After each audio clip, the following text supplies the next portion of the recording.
संत सदगुरु की अपने बाणी। हम अज्ञान दशा में पड़े, भोली दशा, गुरु दी है जगह। किसके लिए? स्नान के लिए। कौन सा स्नान? गुरु के चरण गंगा सागर हो, चल सगर नहाई। गुरु के चरण में गंगा सागर। इस गंगा सागर में तमाम सोइस, घरियाल, मेघा, मछली सब बातें के पार होता है, तारता है। ये नहाए बिना साहब के नहाए धोए क्या हुआ, मन की मैल न जाए। साहब मन की मैल दूर करने के लिए सारी मलिनता हमारे मन में, यहाँ के संस्कार हमारे मन में पड़े। वही संस्कार आगे देखिए बताए से मन चंगा तो कठौती में गंगा। मन चंगा है नहीं, निर्मल होई के घर आवत। इस स्नान में जो नहा लिया, जो संस्कार सदगुरु संत सदगुरु बताए, इस संस्कार में जो नहाएगा वही निर्मल मन का होगा। निर्मल होई के घर आवत, दुर्मति दूर करो। दुर्मति कहाँ है? मन में। अब तन के धोए से मीन सदा जल में रहे, धोए बास न जाए। मछली हमेशा जल में रहती, वो बदबू आती इसके शरीर से, बार बार धोइए लेकिन उसकी बास नहीं जाती। जहाँ मछली हो देखो कितनी दुर्गंध आती है बास। जल में नहाने से किसी की मलिनता जाएगी मन की। इसलिए बताए गुरु के चरण गंगा सागर हो, चल सगर नहाई। यहाँ पर देखिए संत सदगुरु की चरण मिला, बंदगी करने का अवसर मिला, सबका आशीर्वाद मिला। आप चरण छुए तो आपके सिर पर तुरंत हाथ जाता है संत सदगुरु। दया, हमेशा दया बनी रहे। किसकी दया बनी रहे? गुरु साहब। चल सगर नहाई। धन्यवाद है जो इस सागर में आ गए आप सब नहाने के लिए। जन्म जुगनवा के मुरझा हो, ले क्षण में छुड़ाई। एक जन्म का मैल नहीं पड़ा, किस पर? हमारे मन पर संस्कार जो पड़ा।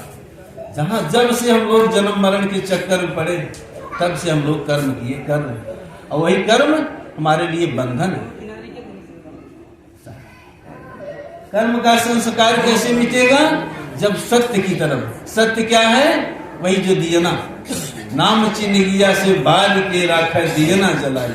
जिस दिन वो दीपक जल जाएगा, जहां ज्ञान की गंगा बह रही, प्रकाश में चले जाओगे, अंधेरे में जितना कार्य किए हो सब विस्मृत हो जाओगे, सारा अंधकार मिट जाएगा। अभी अंधियारे में हम लोग पड़े, अंधियारे में हैं तो अज्ञान दशा में सोए हुए। सोना माने अज्ञान दशा में रहे। तो आप सबको साधन मिला है। किसका साधन मिला है? कहने आए दीन दयाल दया कीना। अंतिम लाइन देखिए, धर्मदास पर दया कीना। आप सब धर्मदास। किसका धर्म निभा रहे हो? अपना धर्म। अपना क्या है? गुरु का धर्म। गुरु का धर्म आपका अपना धर्म है। गुरु माने आत्मा। गुरु साहब के शरण में गए तो आत्मज्ञान बताए। आत्मज्ञान में जो नहा ले उसका स्नान कौन नहाएगा? आपका मन। जब जितना ही आपकी सूरत, जहाँ गुरु साहब बताए कि यहीं रहना है, वहां सूरत रहेगी, उतना ही आपका मन निर्मल होता चला। मिटे कर्म को अंक। जन्म जन्म का जो कर्म हमारे पीछे पड़ा है, कर्म संस्कार, वो कब मिटेगा? जब सतनाम ही ध्याय है। जब सतनाम का ध्यान करोगे, सतनाम का सुमिरन करोगे, जिसे सुमिरन कौन दिया? संत सदगुरु आचार्य गद्दी बढ़िया का ज्ञान है। सार शब्द साधन दिया दीना। तो मिटे कर्म को अंक, जब सतनाम ही ध्याय है, तब जीव होई निशंक। सत्य वचन सतगुरु कहे। वहां पर स्नान कर ले मन, सूरत चली जाए तब मन निर्मल। तब तक कबीर मन निर्मल भया, जैसे गंगा नीर। मन की निर्मल होने से। अब पीछे पीछे हरि फिरे, कहत कबीर कबीर। इतना आप सबकी साधना में तेज है, लेकिन साधना में लव जिसकी लग गई, वही देखिए जहां पर आप लोग बैठे वही लव लगाने के लिए सत्संग होता है। हर पूर्णमासी को ज्ञान की गंगा बहती है। साहबजादा कदा बोलते भी हैं, ज्ञान गंगा नहा लो प्यारे मन, बोलते हैं ना, यहाँ ज्ञान की गंगा लगी। इस ज्ञान की गंगा में जो डुबकी लगाता रहेगा, क्यों न उसका संसार सागर से पार हो जाए। उस स्नान को बताया, गुरु के चरण गंगा सागर हो, चल सगर नहाई, जन्म जुगनव के मूर्छा हो। जो कर्म का दाग लगा, उसी को बताया, मिटे कर्म का दाग, मिटे कर्म का लेख, अंक माने लेख। जब सतनाम ही ध्याई है, तब जीव होई निशंक, सत्य वचन सतगुरु का।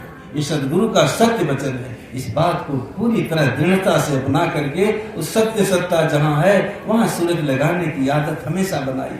ये नहीं कि रात्रि में 1-2 घंटे, हमेशा चलते फिरते, जब वो समर्थ आपके पास में है, दूर नहीं है।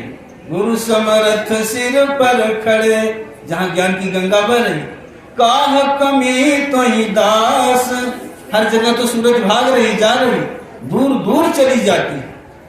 अब आपकी समर्थ बिल्कुल नजदीक है, लेकिन हमें समर्थ के प्रति लगाव हो, प्रेम हो। अगर प्रेम हो तो भजन करना आसान हो जाता है। हमें प्रेम जगाने के लिए यहाँ पर हम लोग आते हैं। किसके लिए? अपनी आत्मा की, क्योंकि वो इंद्रियों से परे, इन इंद्रियों की बस की बात नहीं है कि आत्मा को देखे। किसे कौन देखेगा? सूरत। उस आत्मा को बताए देश, किसका देश है? आपका देश है। सूरती से देख ले वह देश, सूरती से देख ले वह देश। मन की भी गति नहीं है। गोसाई महाराज को कहना पड़ा, मन समेत जय जानन बानी। उस सत्ता को, आत्म सत्ता को मन समेत बानी नहीं, तर्की न सके सकल अनुमानी। जितने अनुमानी है तर्क नहीं लगा सकते, तर्क वितर्क की बात नहीं है। इसलिए हर बात में सदगुरु कबीर साहब बताए, कहीं कबीर सुनो भाई साधो। केवल साधना को, अरे भाई लोग पा जाते हैं, मंत्र पा जाते हैं, साधन पा जाते हैं, तर्क वितर्क करने लगते हैं। नहीं, हर बात पर साहब आगाह किए, साधो, साध लो। किसको? अपनी सूरत को शब्द में साध लो।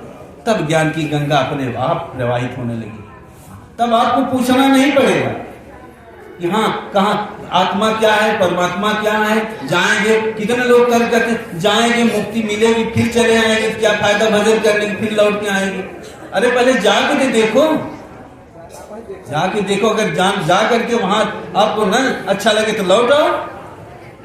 पर गए नहीं, तर्क वितर्क करने लगे। और साहब हर वाणी में आगाह की, कहीं कबीर सुनो भाई साधो, अपनी सूरत को साधो। मन माया में सूरत मत बांधो, अपनी सूरत को मन और माया में मत बांधो। जन्म जुगन का मोर्चा हो, ले वही क्षण में छोड़ाई। जिस दिन वो मलिनता दूर हो जाएगी, कर्म का संस्कार दूर होगा, उस दिन पल भी नहीं लगेगी, आपकी सूरत तुरंत शब्द में समाहित हो जाएगी। शब्द सूरत जब एक भयो, तब खुल गया सिंधु द्वार। और सिंधु द्वार जहाँ स्नान करने के लिए लोग आतुर हैं, और सिंधु द्वार तब खुलेगा जब सूरत शब्द में मिलकर एक हो जाएगी। बोलिए सतगुरु साहब की जय। और बोल, दूसरी लाइन बताएं।